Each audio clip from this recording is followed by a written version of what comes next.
struggle was not red. I experienced it, being deprived, being oppressed, even confused. It's enough now, we're taking the power back. We're stronger than before, we're proud, prouder, too strong. The worst is over. From Cape to Cairo, Morocco to Madagascar. From Cape to Cairo, Morocco to Madagascar. Good afternoon and welcome back to the Azanian People's Organization's online political education series. My name is Simpuya Aisha. This is where we educate for liberation. I am playing host to Comrade Msibi today. He is the president of the Arise Black Child Movement. Comrade Sandile Msibi is a 28-year-old social activist whose body of work is heavily focused on the decolonized and Afro-Centric development of African communities and African people. He is the founding president of the Arise Black Child Movement, which is a radical Black movement that hinges on the ideology of Black consciousness and Pan-Africanism. Professionally, he is a high school teacher and a school counselor where he works. And of course, he is a father to a 1-year-old. Is it 1-year-old? That's correct. Spot on. Welcome, Comrade Msibi, to this platform. We are very grateful to have you this afternoon. So we'll be spending the next 1.5 hours in conversation about the Black consciousness and in particular the Black consciousness youth militancy in the new dispensation. Comrade Msibi is going to share with us his views and perspective on the BC youth militancy in this democratic era. Comrade Msibi, welcome, and the floor is yours. Thank you so much, Comrade Hashe. On behalf of Arise Black Child, I would like to extend my gratitude and my appreciation to the Azanian People's Organization for the invitation to speak on this revolutionary platform on pertinent issues of our existential reality.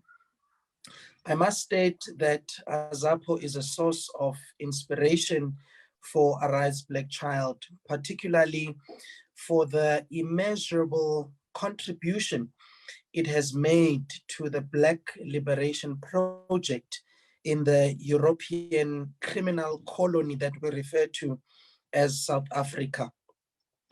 We also appreciate AZAPO for promoting as well as defending the name Stephen Bantu Biko, and of course the philosophy of Black consciousness, which has and continues to influence movements like Arise Black Child, which I preside over, as you have stated. Now, I have been requested to share my thoughts, my views on the topic, understanding Black consciousness, youth militancy in the new dispensation. I'd like to start by quoting Frantz Fanon and use his quote as a backdrop of my presentation. Frantz Fanon once said, and I quote, "Each generation must, out of relative obscurity, discover its mission, fulfill it, or betray it." For me, this quote suggests that Black consciousness is a transcendence that connects generations. And betrayal to our generation mandate or our generational mission would be to dispose Black consciousness. With that said, we should ask ourselves, did Black people attain, in Biko's words, their envisioned self, which is a free self, in 1994, and rid themselves of the shackles that bind them to perpetual servitude? Did they fulfill their generational mission or betray it, as Frantz Fanon puts it? I think it is evident, Black family, that the so-called born frees would really say that that mission was betrayed. It was not fulfilled, especially those in the lower strata of society who are unable to afford a tertiary education, facing a bleak future and feeling alienated. The born frees question the very concept of freedom and being born free as an oxymoron. These concepts have failed to instill a sense of pride in their Blackness. Ndiko Mtiselo argues that the fundamentals of the apartheid colonial social order are still in place, with the democratic regime unwittingly administering them, instead of changing or providing leadership in their destruction. And this is the irony of South Africa's transition from apartheid colonialism, which gave the colonial matrices of power the space to continue to exist in the minds, in the lives, language, dreams, imagination, and epistemologies of modern subjects. As long as this situation exists, because philosophy of Black pride continues to be relevant. As Biko said, and I quote, "It seeks to infuse the Black community with a newfound pride in themselves, their efforts, their value systems, their culture, their religion, and their outlook to life." Now, this brings us to today's conversation. Since the topic includes the word understanding, as someone who is also inspired by the philosophy of Black consciousness, I would like to approach the discussion by breaking down the topic as framed. I will do so by asking a few basic questions and will conclude by asking the question, is Black consciousness relevant today? And I will give a few suggestions on what I think we as the Black conscious youth of today must do. The first question that I would like to attempt to answer is, who are the Black consciousness youth? In my understanding, the Black conscious youth refers to a broad spectrum of young Black activists in various spaces who embrace Black consciousness as their guiding compass, as well as political philosophy. I say this because these movements generally base their objectives or existence on Black consciousness as understood by them, and their objectives are not fundamentally different. While there are young activists who are members of AZAPO and other Black consciousness movements, there are also a number of other movements like our own, Arise Black Child, Ebukhosini Solutions, Black Space at the Central University of Technology in the Free State, the Black-Centric Forum, the Black Students Movement at Rhodes University, the Black First, Land First, led by Sandile Msibi, the Black House Collective, the Black Power Front, and of course, many others. The next question to look into then would be, what is militancy? Militancy can be understood as the political practice of pursuing your objectives through radical means. This means to engage with Black reality and the forces responsible for it from the perspective of root cause analysis, and not merely fighting with the symptoms of the problem. For example, the system of racism or white supremacy operates through violence, direct and indirect forms. And Black consciousness type militancy would mean to recognize that it is foolish and irrational to be non-violent or non-racial with a violent and anti-Black system like racism or white supremacy. I think it's also important to note at this point that it is very possible to sound militant, to have the lingo, to have the vocabulary of militancy, when in fact you are doing it for performative reasons or to attract attention, media, when you know you have neither the interest nor the capacity to engage Black reality or the system in a militant way, and would rather opt to flirt, to romanticize, and to cuddle with white supremacy. And this is not what militancy then would mean. Militancy, in my view, is an example of authentic Black conscious youth militancy that was seen through the life and political contribution of people like Nkgopotse Tiro, Bantu Biko, Muntu Mieza, Tsietsi Mashinini, and many others who were freedom fighters and not afraid to face white supremacy in the face and rattle it to the core, as opposed to being a democracy fighter which seeks to be co-opted into a white power structure.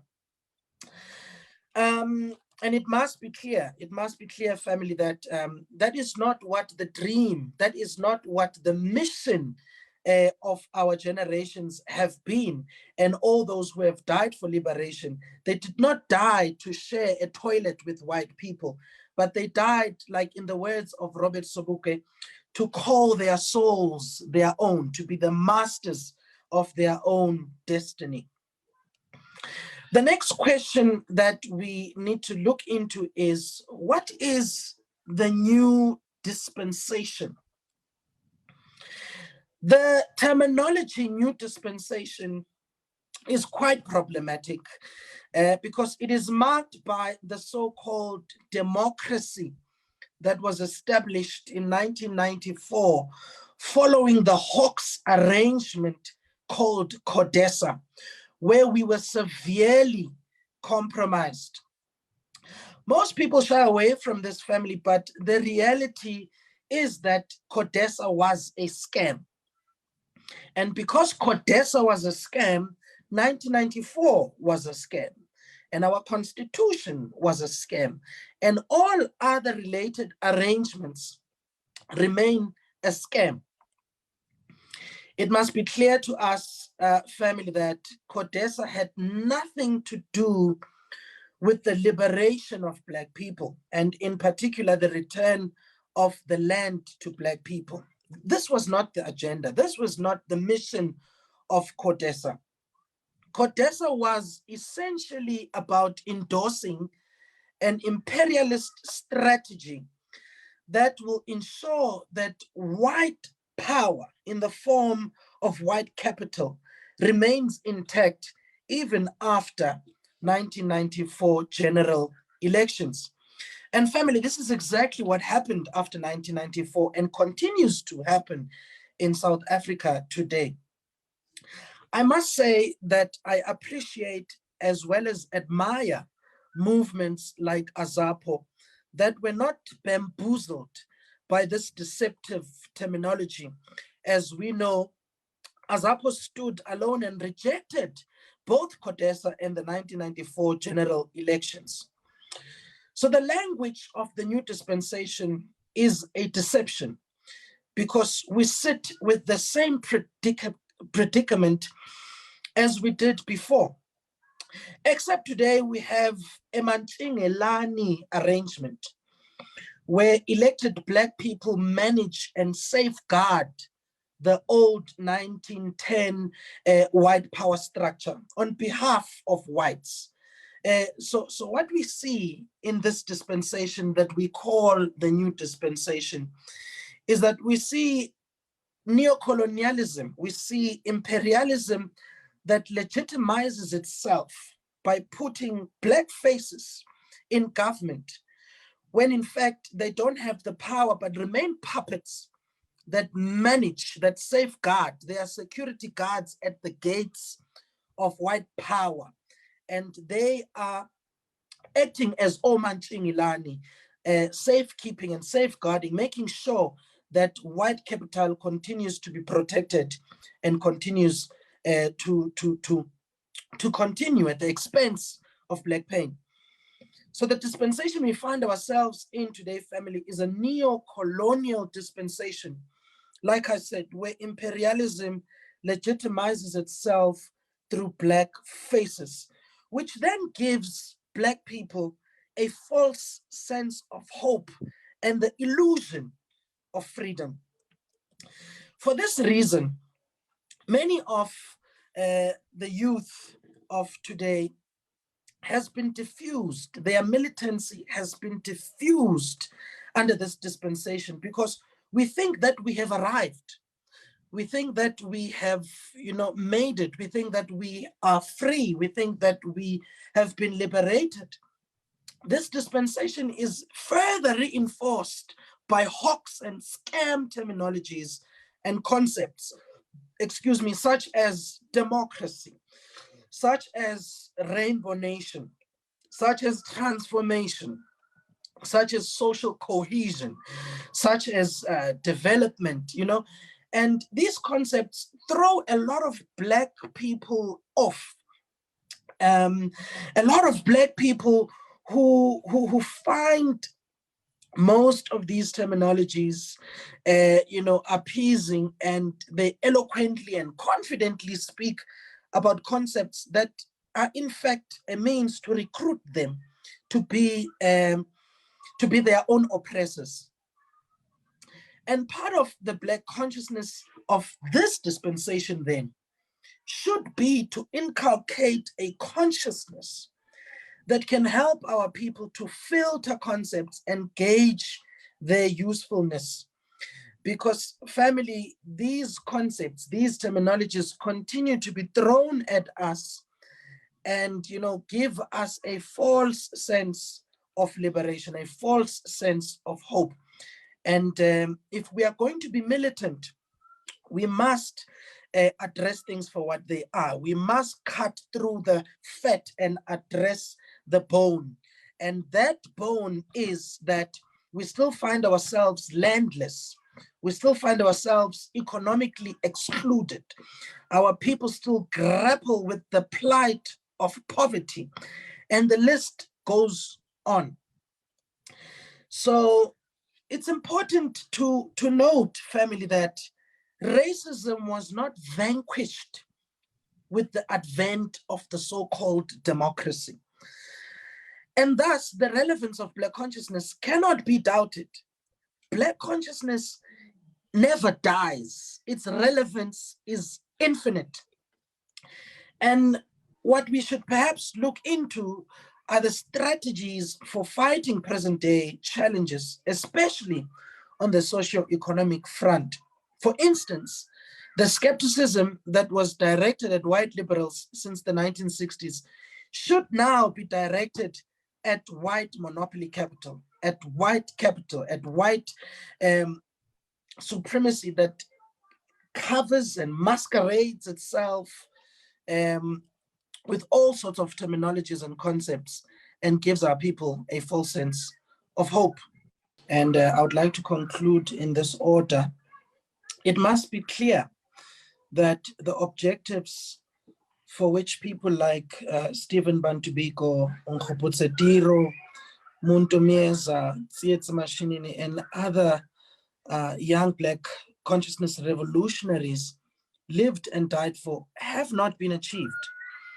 And so if we are Black consciousness proponents, as understood by Biko, Tiro, Mieza, and Mashinini, then what are our tasks or obligations today?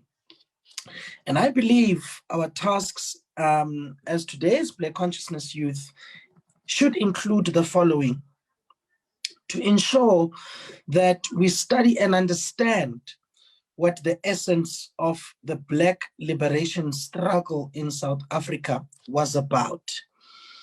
Was it to fight for accommodation, which is to cuddle, to romanticize, to flirt with whiteness, to be co-opted into whiteness? Or was it to destroy it, to dismantle it, and actually discard the anti-Black system of racism and white supremacy? We also then need to ensure that we continue with the revolutionary tradition of the Black consciousness movement, which is to make Black people conscious of their inherent value and the crime of allowing a bunch of European invaders to come and dehumanize them in the land of their ancestors.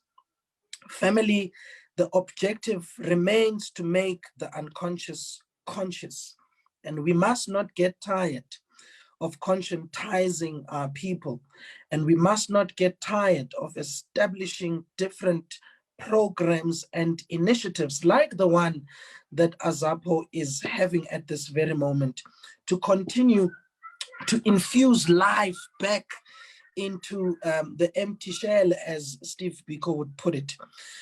We must deliberately build networks and collaborative pacts between like-minded youth movements. For instance, we must ask ourselves, what can the youth of AZAPO and Arise Black Child do for the Black young people of today, especially in the townships and rural areas? And we must continue to actively mobilize Black youth, especially students, to become an active part of the struggles of the Black community. Remember, we live in a dispensation of distortion. We live in a dispensation of miseducation. And it remains very pivotal that we take it upon ourselves to abolish that distortion that continues the incarceration and mental oppression of our people. Steve Biko put it very beautifully that the most potent weapon in the hands of the oppressor is the mind of the oppressed. And therefore, we must be very deliberate to make sure that we are doing a lot to liberate our Black people's minds, because without mental liberation, without a mental revolution, there cannot be an economic revolution. There cannot be a social revolution. Everything starts and rises and falls with a mental revolution. And we must then continue to re-engineer the minds of our people for a reinvented awareness. And family, this is where I am going to pause. And Babu Hash, I'll give over to you to guide us further in the discussion. Thanks, Comrade Sandile Msibi, with those introductory remarks, and I think they feed into our discussion very well today. Apologies once more for the technological hiccup that we experienced earlier on. I'm hoping that all those who had connected earlier on are back on, and we are going to continue with the conversation as a family of BC people. And yeah, I think you've said a mouthful in terms of your conception of the role of BC youth in this new dispensation, and you have spoken about what you describe as militancy of young people in this era of our democracy, and of particular importance you have spoken about the role that what you call as born frees should be playing in this space. And much of it centers around education of the mind, psychological freedom of Black people. But many people would wonder, excuse me, would wonder, Sandile Msibi, a child of the revolution, finding himself being the president of a Black consciousness organization calling themselves Arise, Black Child, and a movement of young people who believe in Black consciousness. And the assumption is that Black consciousness is understood to propound the need for Black solidarity amongst Black people who are conscious, because it is not just about the solidarity of Black people, but it is a solidarity of the conscious. And you ended nicely there saying, our role as Black people who are conscious is to make the unconscious conscious. And the question that people are asking on Facebook is, why are we seeing a mushrooming of Black consciousness organizations that you counted in this era? Is it because of dissonance with the existing Black consciousness family in the land of the oppressed, or is it because there is a better way of propagating our struggle for revolutionary transformation? Maybe let's start there so that I can dispose of the questions that are coming from Facebook. All right, thank you very much. I think from its conceptualization and its inception, the Black consciousness movement was never meant to be seized by a single organization or a single institution. Black consciousness, as I understand it at least, transcends political parties and organizations, and it acknowledges that we may have different affiliations and ideologies, but we have one common enemy, and thus we must all rally for our liberation.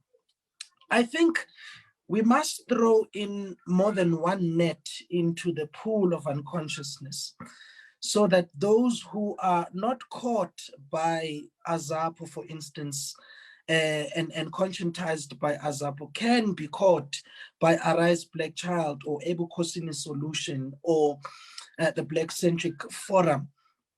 And we must then think of ways that we can have concerted efforts where we can then come together with an understanding that we are not out to build our own names and our own brands, but we are about building the people.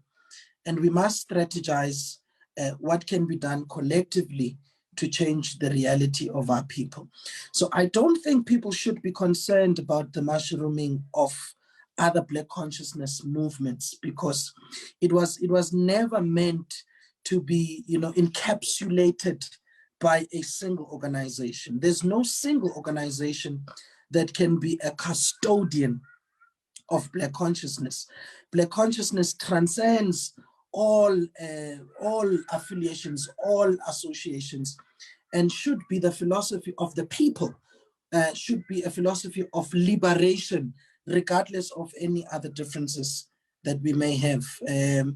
And Lita, I hope I have attempted to answer that question. No, you have answered. Because I see a number of people are asking, the very question. I think it's great that we start off with that one so that we can then engage on the, the real issues that you have alluded to. Everyone is welcome to engage with Comrade Sandile. If you have a question or comment, you can put it on the Q&A on our chat group.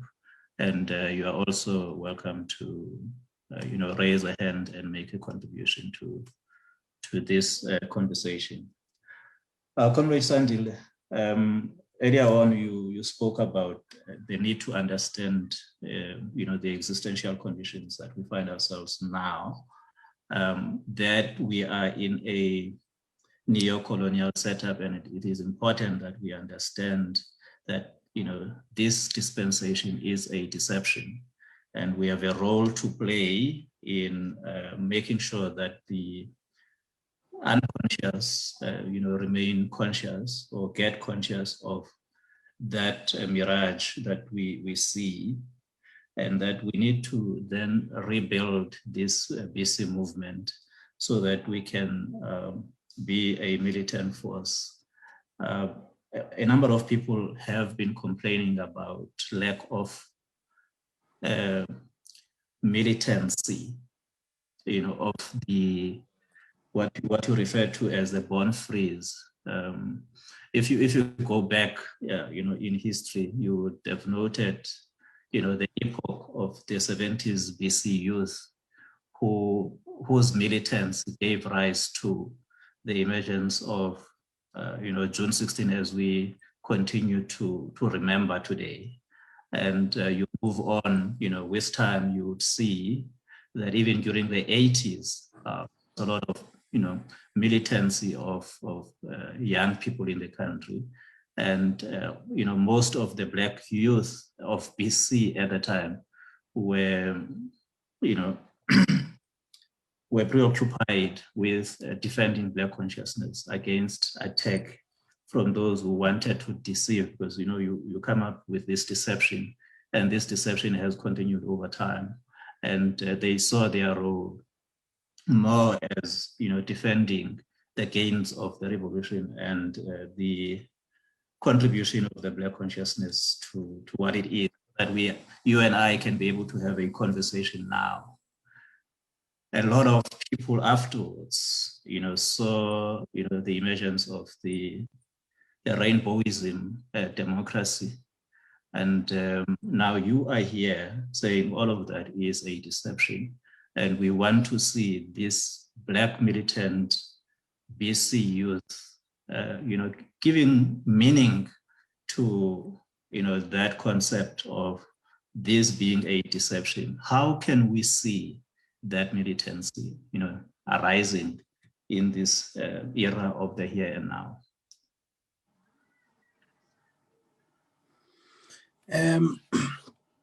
I think Babu Hashi, we recently had the Students Must Fall movement. And that was a clear reverberation of Black consciousness acting out in a militant way, because we cannot be conscious of self and remain in bondage. With consciousness comes liberation. And at that point, you refuse to become an accomplice of your own oppression. And that is when you become militant, and you become, upset, because, one wise man once said that it is at the end of tolerance that we see a rise of leadership, that we see a rise of militancy, rather. And until we say enough is enough, until we say that we are not content with how things stand, and we are aware that the enemy is still very much in our camp, maybe manifesting itself in various forms, but we must then continue to mobilize and organize ourselves. I think the other problem that needs to be noted here is that we are sometimes casual with the revolution. We wait for issues to happen before we mobilize ourselves around them. But we need an understanding that white supremacy or racism is institutionalized. And every time there's an occurrence or an action that portrays it, because it stems from somewhere, it comes from somewhere. And this is where Kwame Ture draws the distinction then between mobilization and organization. We cannot wait for things to happen before we say, okay, now we need to go and protest this or protest that. We must deliberately and intentionally continue to organize ourselves and to strategize ways that we can build ourselves as a nation. It must be clear that militancy is not just about throwing stones, but militancy is also seen in the ideas and the strategies and the tactics that we put on the table with the vision of becoming a glorious nation, as it is inherent in us. No, great. I think we are fully agreed there. Just taking the question further, is there a way by which we can work in solidarity with all of the groupings that are in existence now? Because, I think most of us do not see anything untoward with the mushrooming of many BC organizations. In fact, I think it is part of the history of this movement to have, many organizations. But the key to all of these is, working in solidarity with one another, working in solidarity with all BC formations, for the common good of the Black Revolution. I'm just checking, have we witnessed any collaboration between, many of these Black youth formations that have arisen since the new dispensation came into life? And well, I must have they been collaborating on? I must start by agreeing with you that solidarity remains our greatest ammunition against the enemy that we face today. And if you will recall, when Steve Biko was assassinated, he was on a mission to actually bring about solidarity with ANC, PAC. They were trying to set up meetings with the different organizations so that they can come together, because it is only when there's concerted efforts that we can see about true transformation. Because the problems we face not because of our affiliation to a particular organization, but the commonality is because we are Black. Mm-hmm. So our problems are not AZAPO problems. Our problems are not Arise Black Child problems. Our problems are not Ebu Kosini problems. Our problems are Black problems. And we must look past all these other petty party politics and ensure that we are clear on the generational mandate and mission, as Frantz Fanon put it. And I think a reason why we may not have the solidarity, if I can start your question on the reverse, is because there's no clarity about what the real enemy is.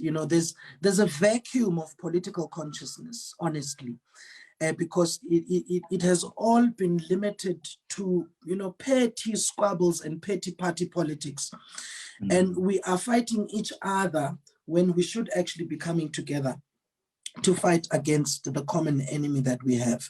It's also because people are out to build a name. People are out to build, a brand. People are out to build their own legacies and have really no concern about the business they claim to have, which is to change the lives of Black people. And with that kind of mentality, with that kind of disposition, you will not be keen on partnering with anyone, because they might just, dilute your aspirations or, diffuse your own personal agendas. So we need to look past those and really want to come together to see true transformation.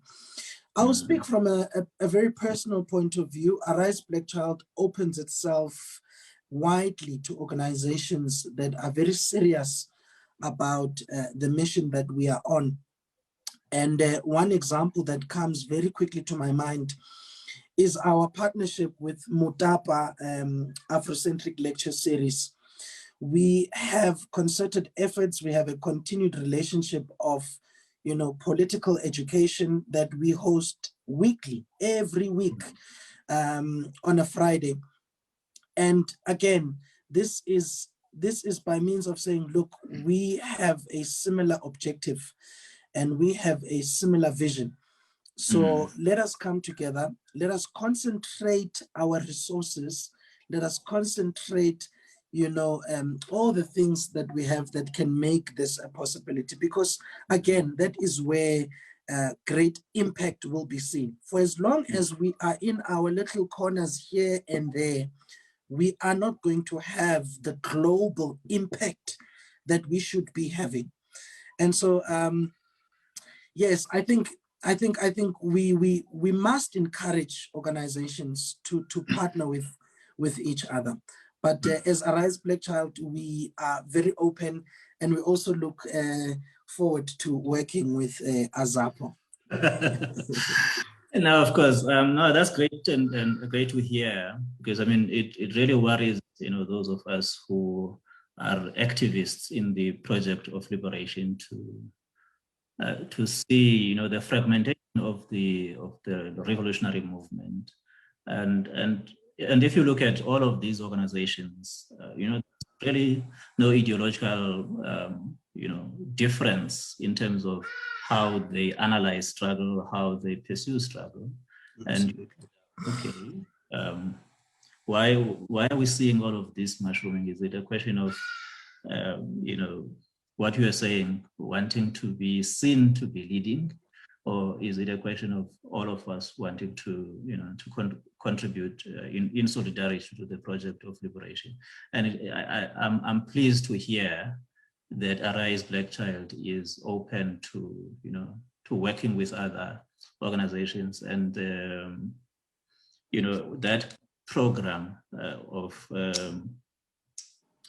the students that we saw, a couple, was it 2-3 years ago, coming together and working together for a common good, was a good example that demonstrated that it is possible for, for young movements to come together, and the youth of this country to come together and work together. And the truth of the matter is that, the future of Black consciousness is in you. It is in all these other young people, but, not working as fragmented groups, but coming together in solidarity for a very clear and practical program of liberation.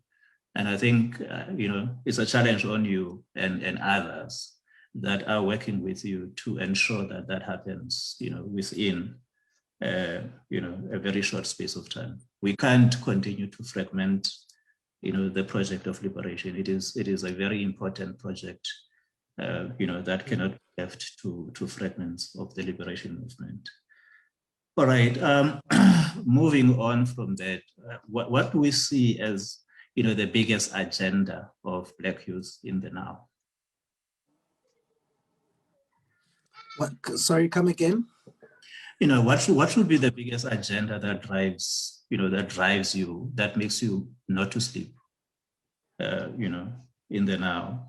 I mean, if you look at all of these people who call themselves born free, and they realize that there's nothing free that they were born into, and there's nothing free that they are living in, and that there's still, a huge role to play, in the liberation of, the Black man. There is still a role. You did allude to the fact that, we need to spend a lot of time conscientizing the unconscious.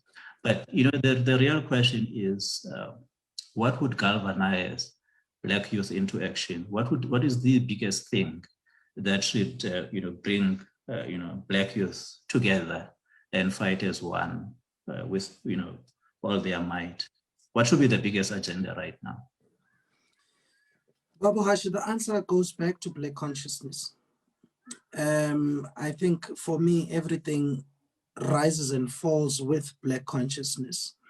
We should be driven by the agenda to resuscitate the Black body and to revive its inherent glory. Because to this very day, we are made out to look inferior. We are made out to look like the scum of the world. And of course, this is reinforced by our current reality as it stands. And we need to understand that the enemy does not rest as far as subjugating and oppressing us is concerned. So we cannot be casual about this. This can't be something we do once a month or when we feel like it, but we need to be deliberate daily about liberating ourselves and also having a vision, having an imagination, you know, of being glorious and being masters of our destiny, as Ubabu Robert Sobuke blatantly put it. My biggest frustration currently is how imperialism, neocolonialism, you know, has such a big toolkit to make sure that it sustains, it enhances the oppression in ways that Black youth can't see it. I don't know if they don't see it or they are oblivious to it. But, you know, you look at the amount of television that we watch and the distortion that comes from there and the oppression that continues to happen from there. And you look at Black people now being pleased by going to a prestigious university and being eloquent and being articulate and just being concerned about posturing, but in fact are not conscious. And I think we need to understand that the opportunity to go and study, the fact that it's a problematic education is a different discussion on its own, but we should go there at least with the mentality and the mindset that we are going there to acquire skills, we are going there to acquire tools to come back and, you know, enhance our people and enhance our communities. And my frustration as it stands is how we boast to one another about, you know, this job and that job and studying here and studying there, but there's just no consciousness whatsoever. And people are just, you know, pleased with being co-opted again into white power and, you know, and using whiteness as a standard of liberation. I mean, as a standard of value, as a standard of worth in their lives. So we really need to mobilize, organize ourselves, and liberate. We are not free. 1994 is a scam. I put it again blatantly to everyone. We are not free. So the objective of freedom continues. Aluta continua, as no, that's true. That's true. I think the issue, maybe just to put it in, or differently put, just to contextualize my question. I mean, if you look at the fees must fall, you know, the fees must fall was the center of activism. And it was a very clear objective of what it is that, you know, brought all of these young people together, that, you know, the fees must fall. And to some extent, it went beyond, you know, fees falling into decolonization of education. You know, one is never sure whether it is possible to decolonize, you know, or education in a colonized society, in a colonized country. Because, I mean, we are all agreed that we are in a neo-colonial setup. And one wonders whether we should not, you know, bring all of these, you know, young groupings together on a program of, you know, decolonization of the country, and not just decolonization of education. Because if we are agreed, you know, that, you know, there was a beautiful program of, you know, decolonization of education, you know, fees must fall, that was able to bring together all of these young people as a mechanism. Now, the question is, what should be that mechanism now that coordinates all of you as young people into a very strategic program that can be harnessed and be allowed to drive the program of liberation now, such that everybody can stand up and listen and look and see that there is a force that is emerging of Black consciousness? Because it's not enough to say we must pursue Black consciousness. Everybody is agreed, even those who are opposed to it are agreed that, Black consciousness is a philosophy that should continue to live and that should continue to be propagated. And some see it as a psychologically liberating philosophy whose role should end there. And you and I know that, those who defined and helped us, bring to life the philosophy of Black consciousness was more than, a psychological operation, but more to enable the conscious to come into solidarity with others who are conscious in a bid to free, Black people from the yoke of oppression. Now, the question is, what should, you as young people of today be doing to give rise to the meaning of liberation once more? And so that we can see that there is a very clear program that young people of Black consciousness are pursuing today. Right, I think that clarifies it. Thank you so much. The very first thing that comes to mind, which is more prominent than others, is the state of our landlessness.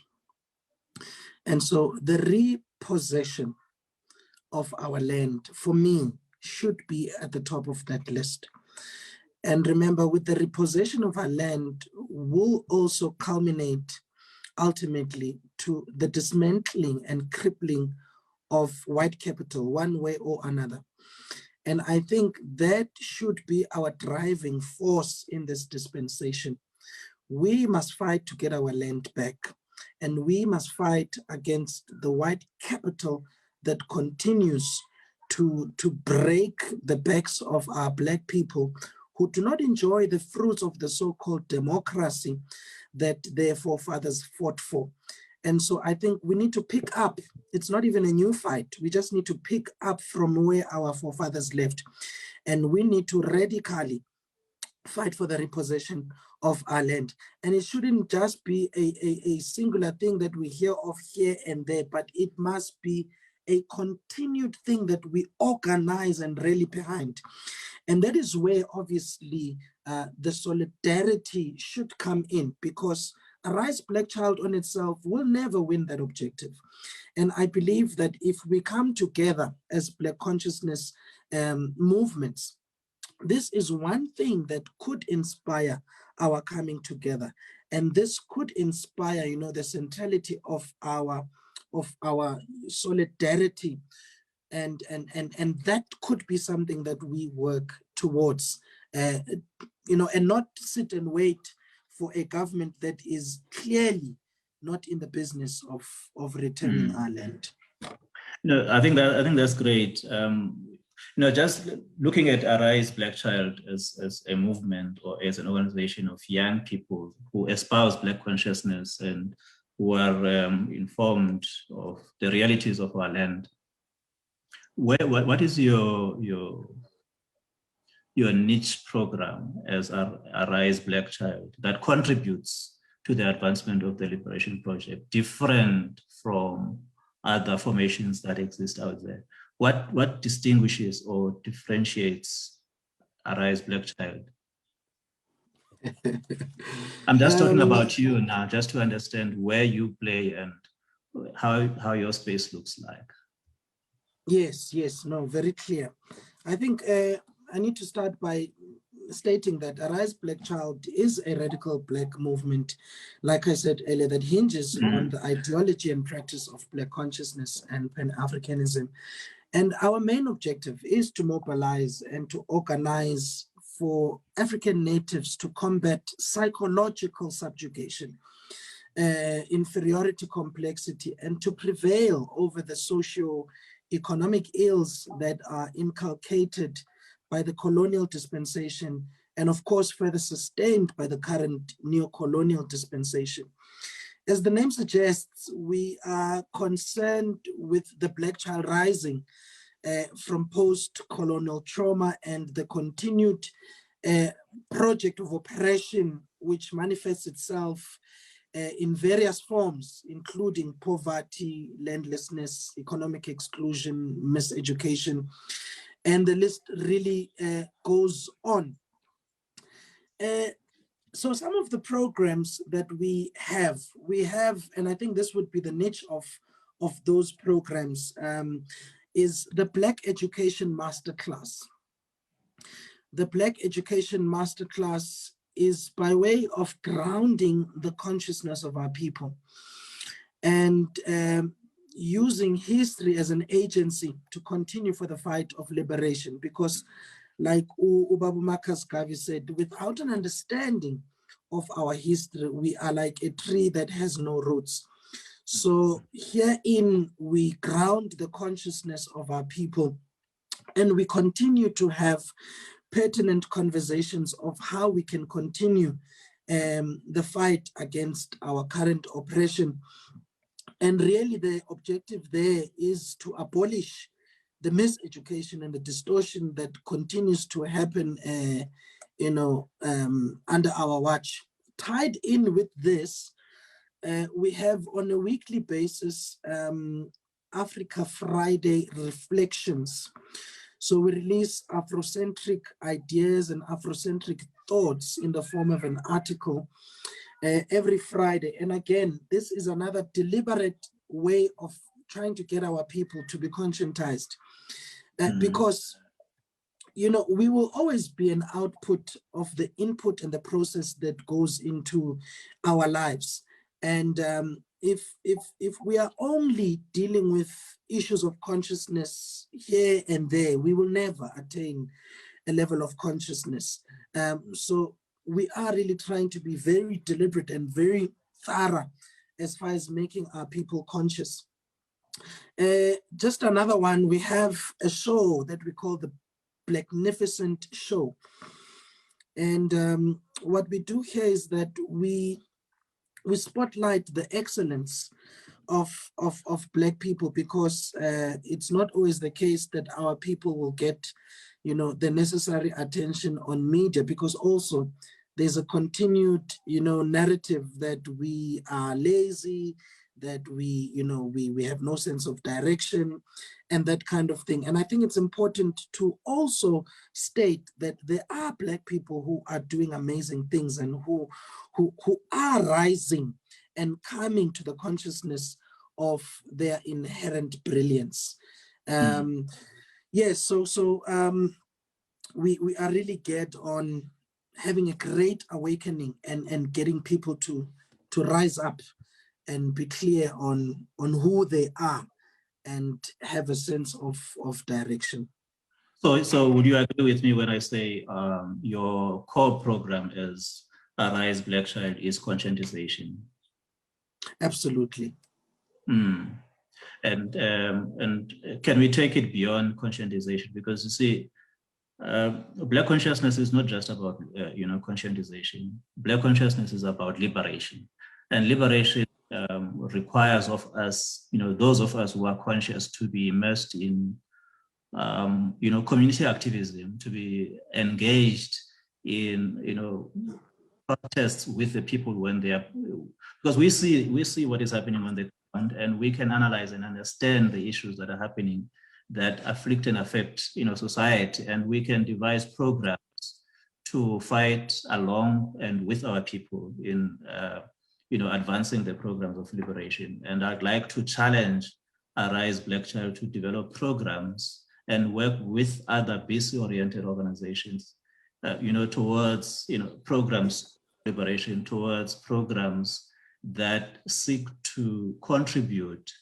to action-oriented activism of Black youth. Because you see, when we speak about militancy of Black youth, we speak about those who are conscious, driving active programs on the ground that seek to change society, and that seek to make those who are holding levers of power to wake up and listen and begin to say, there are other people and there are other young people whose mission is to ensure that the right thing is done.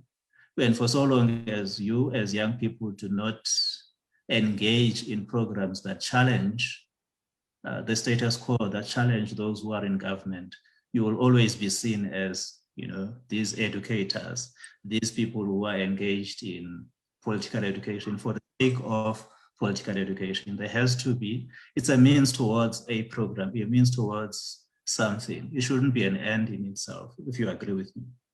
Absolutely, absolutely.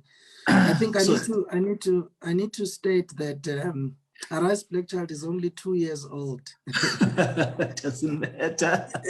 It doesn't matter. What matters is it doesn't matter how old you are. What matters is why you are here. Absolutely. Why you here, helps to understand why you exist. And you should exist for if we are agreed, because I mean, if in this past hour that we were talking, what was clear to me is that I don't seem to be hearing Arise Black Child any different from any other BC formation that exists in the country.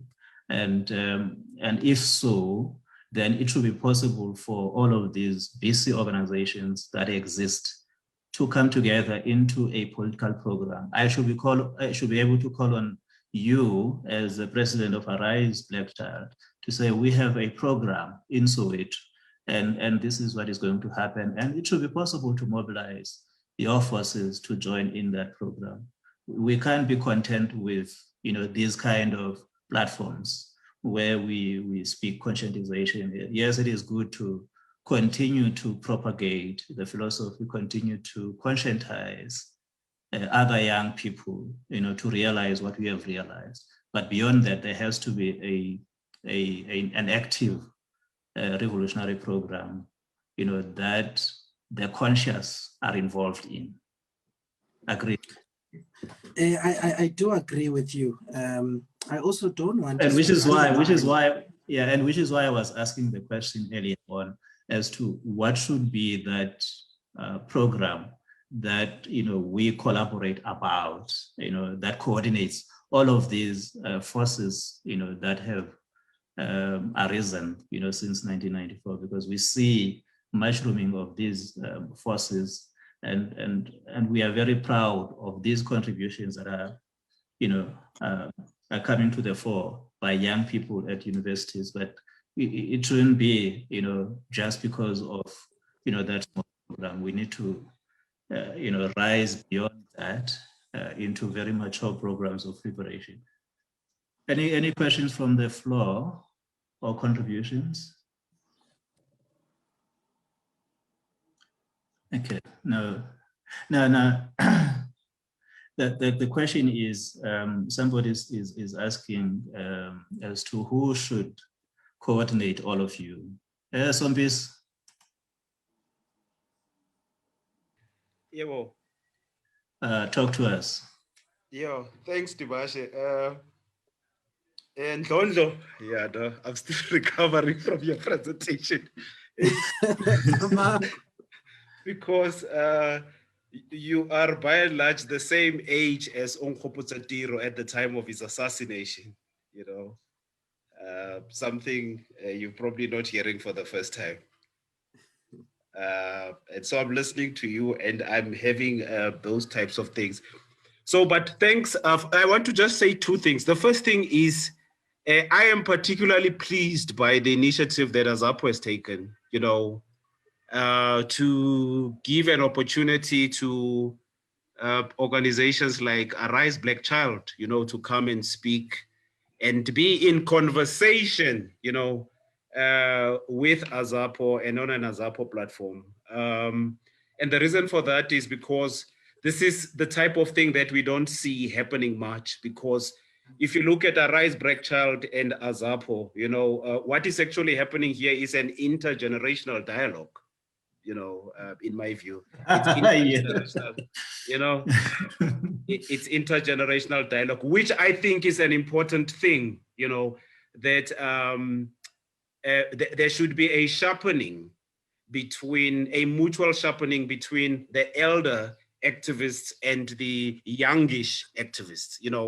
And I often find that a lot of the elder activists, right, find it difficult to create that space for this type of dialogue, they find it difficult to create that space. And because they also make assumptions about the youngish activists, you know, and because they obviously, as people who are forebears, are always worried about how the work that they have done is going to be perceived, you know. So I really appreciate the foresight in the initiative that has been taken by AZAPO for this particular discussion, because I hope it also opens up a number of opportunities, because there are many other movements, and you've mentioned them, Ndlojo, for organizations like AZAPO to create a bigger platform for this type of conversations to happen with a broader group, because it's not just Arise Black Child, you know. That's the first point. The second point is, I'm really hoping and praying, you know, because like Ubawu Dibash has correctly said, the future of Black consciousness and its continued sustenance is really in the hands of youngish, you know, Black young people.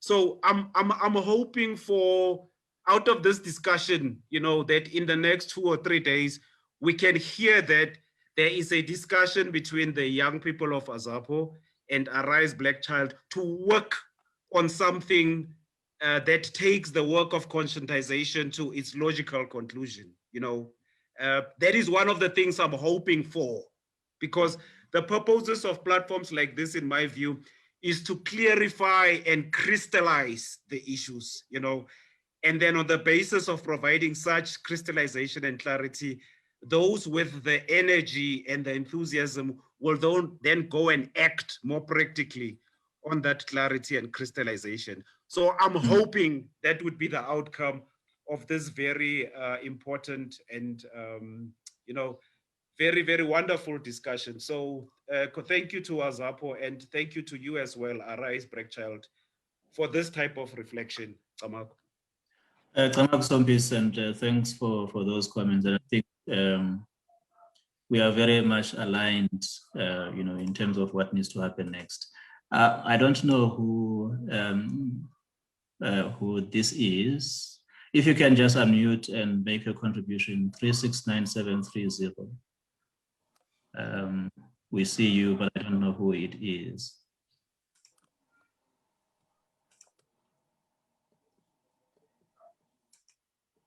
You can just unmute and make your contribution.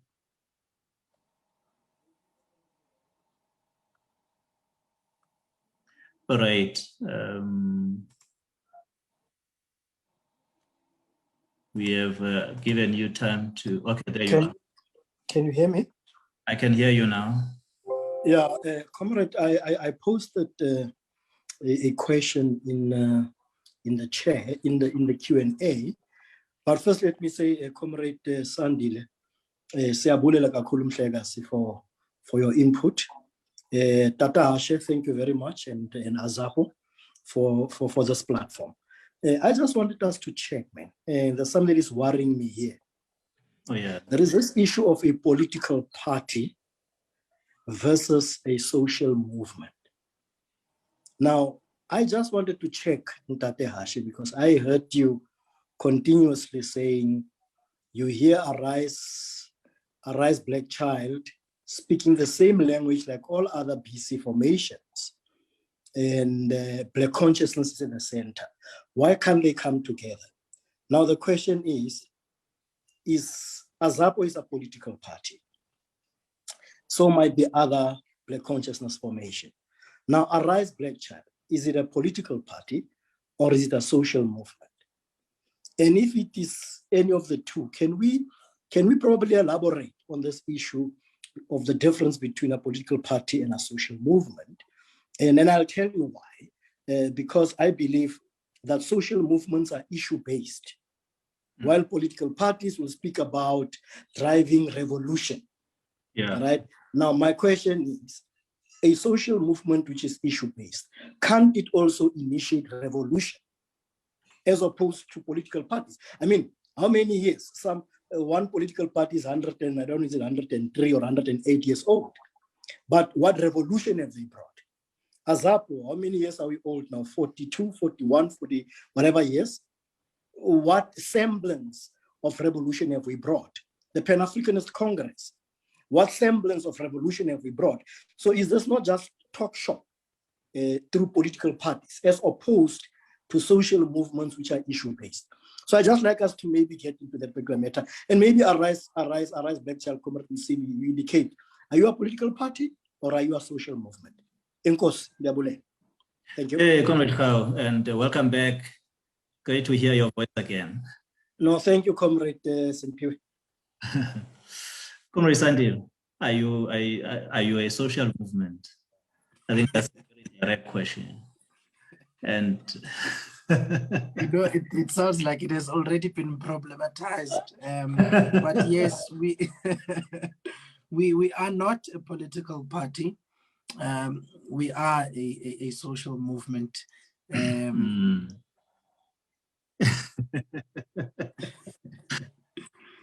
I hear and get the drift of the question, that you are a social movement whose program is issues based, and broadly speaking, in terms of revolution, you support the programs of AZAPO. That's what I heard you saying earlier on, and which is why it is becoming more important to understand those collaboration points that you can collaborate on with the youth of AZAPO, with the youth of other formations that exist out there. Because I mean, there are many of these social movements that exist and that are driving certain programs, and which is why we're saying it shouldn't be just driving those programs for the sake of driving them. There should be a higher purpose, for which you are driving the programs that you are driving. So I hope and that the note of is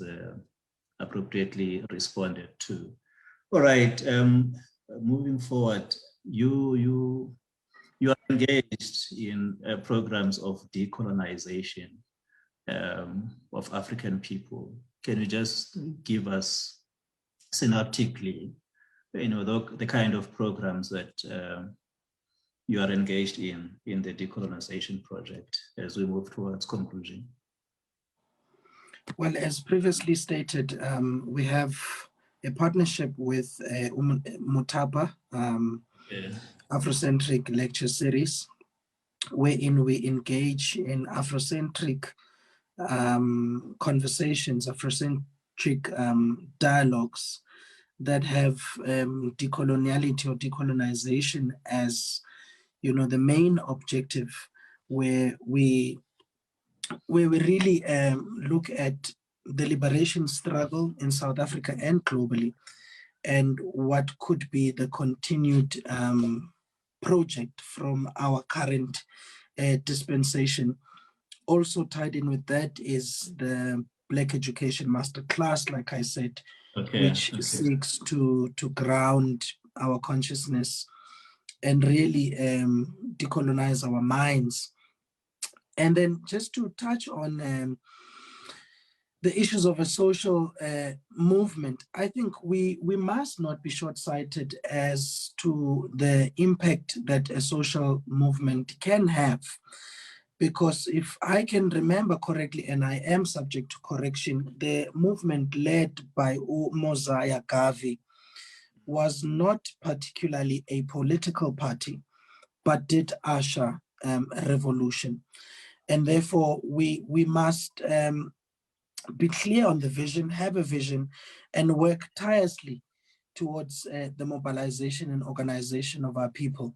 And all of this goes back to Black consciousness, which is a global phenomenon, and is what ties us together, because it is more than just an ideology. It is and should be a way of life. And decoloniality should be one of the main objectives as far as all of this is concerned. Okay, just to wrap up, I think going back to what Comrade Sompisi was saying, how do we then take this forward? How do we mobilize, Arise, Black Child, Rose Must Fall, and all of these social movement towards a common liberation program agenda? Is it something that you can spearhead and engage, AZAPO youth on, and say, or AZAPO in particular, and say, look, this is the program that we want to drive, and we want to drive it with you. Can something like that happen, and how do we take this forward? Yes, absolutely, Babu Hashe. We must deliberately build networks and collaborative pacts between like-minded Black consciousness movements. And like you beautifully put it, we must see how the youth of AZAPO and Arise Black Child and other related Black conscious movements can come together towards a particular objective, which is common to all of us. I must also state that we also have, with Motapa and other Black-centered organizations coming up later this year, a Blacks Only Imbizo, where we are going to come together and we are going to obviously come up with a plan, a solid plan, because like you said, we can't have these talks here and these talks there. We must come together and we must have a common and solid plan towards the liberation of our people in the current dispensation. Okay. No, it's fine. Thanks for that. Any closing remarks as we conclude? No, I think I'll thank AZAPO again. We do not take this platform and we do not take this opportunity for granted. And like Usompisi beautifully put it, this is an intergenerational conversation and dialogue where we are being sharpened, and we need elders who are going to show us the way and who are going to say to us, no, we get that you're doing this, but this is how you can do it differently, or these are other alternatives of how this particular objective can be reached. So we highly, highly appreciate this platform, and let us continue to wage war against this oppressive system that we are facing. Thank you very much. Thank you, Comrade Sandile Msibi of the Arise Black Child, and it's always been wonderful to have young people in conversation with, and I really enjoyed the conversation with you, and look forward to more conversations, and maybe in this platform that can make us to continue to work together and bring the youth that is interested in the project of liberation together in a program of liberation, of course, spearheaded by and championed by ideal of Black consciousness. Thank you very much for sharing your time with us this afternoon, and thank you very much to everyone who managed to be in conversation with us. Until next time, thank you. Bye-bye.